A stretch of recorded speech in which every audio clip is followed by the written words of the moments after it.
Hello, Capstone students. Dr. Doug Brown here, and in this installment of my Capstone video series, I'm going to give you tips on recording your voiceover. I'm going to teach you how to use Audacity.com. It's a free download for Windows and Mac, and I like this program better than the embedded features inside of Microsoft PowerPoint because it allows you it's easy to record, easy to edit out bloopers one slide at a time. If you make a mistake, you simply pause, start again, and you'll be able to visually see where you made the mistake. You can save your work in a variety of formats, including a .wav or .mp3, and you then just insert it into each slide one at a time at the very end, and I'll show you how to do that too. So let's get right to it. I'm going to exit out of here, and I'm going to show you what Audacity looks like. This is Audacity. Different versions may look differently, but basically it's a simple program. Up here on the left-hand side, you've got your typical record buttons. I'll show you how to use these things. You shouldn't have to play with anything in here. Internal microphone is what you'll be using. So if you want to start recording for your first slide and you've written things out and you're looking at your PowerPoint, you simply press the record button. And you begin recording. You can see that it's recording my voice now and giving you a timeline. And if I stop talking, the line goes blank, so that's a way you can see and edit. And when you're done recording that, you would just hit the stop button.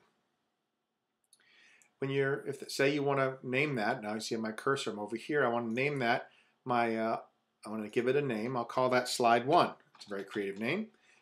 So they'll call that slide 1. That's important later for exporting. So you see now it's named slide 1. If you want to record an additional track, I'll give you a little tip here. The first thing you want to do, so you don't have to keep scrolling to the right, is mute this. You see that button says mute. That's important so you don't hear this when you start recording your next track. So let's say you're done and you're ready to record slide 2. Simple. Now I'm going to get ready to record slide 2. This is what my problem statement is, etc., etc. And you can talk as long as you'd like to talk. And when you're done, you simply press the stop button. And we're going to call that,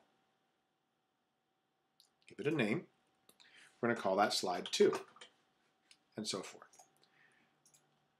If you made a mistake in here, let's do another one because let's say you decided that this is just flibber-gibber and you don't really care about it and it's a mistake. That's easy. You click on it and you see the little hand tool and you highlight it. And if you highlight that, that's all selected now. Then you just go up and where is the delete? You go up here and you see these buttons, cut. See if I hover over it, that's cut. That's copy, paste. These are trims, which you can play with if you want. That's if you want to insert silence. The all-important undo and redo button, and then the zoom, that'll give you a lot more granularity. See, I can see the voice there, and the time scale gets to tenths of seconds. You really don't need that unless you're editing. You can cut this out, and this gives you a time scale for seconds. Okay, so if this thing down here you want to get rid of, pretty easy. You just hit cut, and it's gone. Now, if you want to pick up your recording there, you put your cursor right there, and then you press record. And now I'm recording. You see what it did is it created another audio track, but it's perfectly spliced there. So what I'm going to do is assume I'm done and picked up, and I'll stop that. Now, if what I've got here, it wants to be in slide 2, so it's just one file, that's easy. You just highlight it. You would,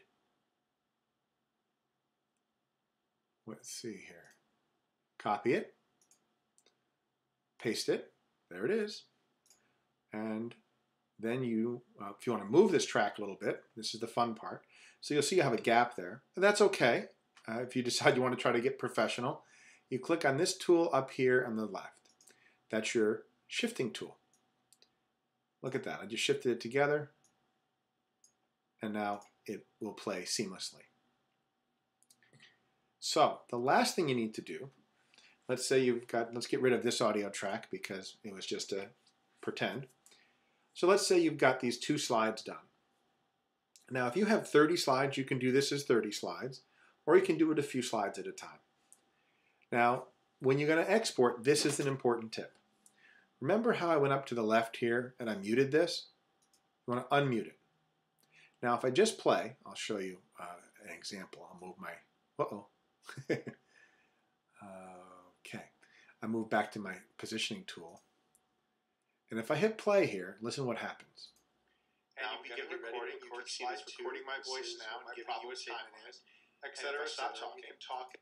So that doesn't sound too good.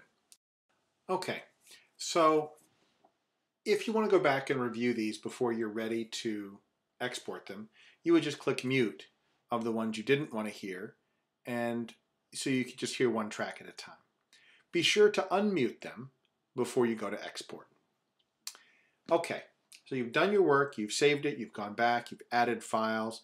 Let's say you here you thought, gee, that's too much, I listened to that and that's too much silence, so you want to cut some silence out, and you've cut that out, and oh wait, I forgot I need some silence in, so you're going to insert some silence in there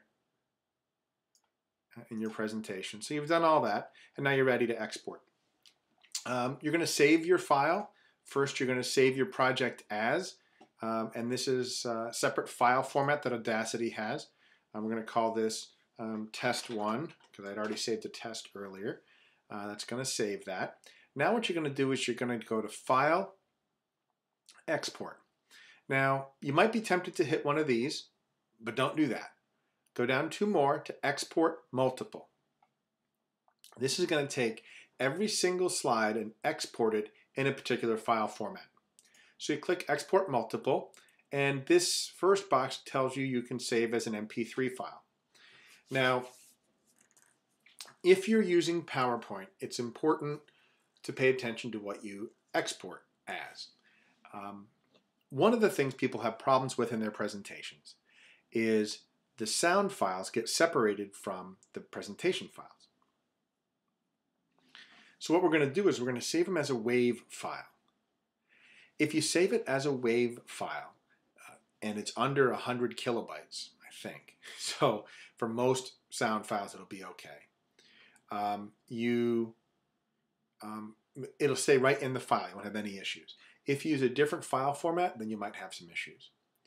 Let me also say, before we go any further, that if you're spending a lot of time talking to a particular slide, more than say 5 or 6 minutes, first of all, it's probably too long, but save that as a separate track. So slide 1A, slide 1B kind of thing. And that'll avoid your slides getting clipped, your audio getting clipped off. Okay, so here, if I want to make sure I don't overwrite any other files, I unclick that. And I'm going to export my tracks. That goes back and uses the track name. It's very clever. And that'll name the file using the label as the track name. And it'll give the file name a prefix to test1 so you can find them. So I'm going to export this. I can put my artist's name and change that information if I want to do that. Typically don't bother with that. And you would have that for each slide. You click OK. And now they're saved. They're exported to the desktop. Slide 1-2 WAV 2.2. So I know where they are.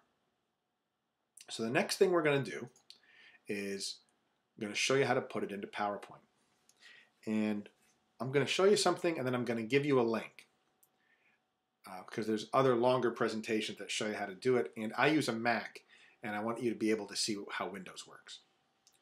Okay, so what we're going to do here is go back and look at our PowerPoint. And if I want to insert the audio, I simply go to Insert, Sound and Music, from File. Click on From File. I go to my desktop, and it's slide 1.2. That was the file name. And it's the WAV file. You insert it. How do you want the sound to start in the slideshow? I want it to start when the slide starts. That's probably a good thing. And there it is. You can move it around, put them at the bottom of the screen, wherever you want it. And now you're good to go. So the next thing I want to just show you for you Windows users is I wanted to make sure I gave you some guidance. So I went to my favorite Google. I can use this for research. PowerPoint insert sound within the presentation. Found 49 million results. But I watched this one, and so I'm going to play a little bit of it for you and give you a link so you can watch it yourself. And this is how to insert sound in a PowerPoint presentation for dummies. I like the For Dummies series because we're not dummies, but it's nice and simple. So let's go look and see what this has to say. I'm going to make that big, and this will show you how to do it. Okay. When you're creating a presentation in Microsoft PowerPoint, you don't need to limit yourself to visual elements. You can actually embed sound files in PowerPoint as well to bring your presentations to life. Let's take a look at how it works. First, in the Slides pane, select the slide to which you want to add sound. Then, up in the top navigation, click on the Insert tab. Over here on the right, you'll see an option to insert sound. When you open the menu, you'll see 4 options. You can insert sound from a file or from your clip organizer. You can play an audio CD, or you can record the sound file. I'm going to use a clip on my desktop, so I'll click Sound from File. Now you'll get an alert box that asks whether you want the sound to start automatically when the slide opens, or if you want to click to start the sound. I'm going to choose the second option. And there you'll see a little sound icon has been added to your slide. So I can test the sound by double-clicking on the icon here, or by going to the slideshow view and clicking on the icon just once. I'm curious to see how it looks in the full slideshow, so I'm going to switch to that view. Sounds good to me. Now, one thing to note is that you can only embed a WAV file into your presentation. Also, by default, all WAV files larger than 100 kilobytes are linked rather than embedded.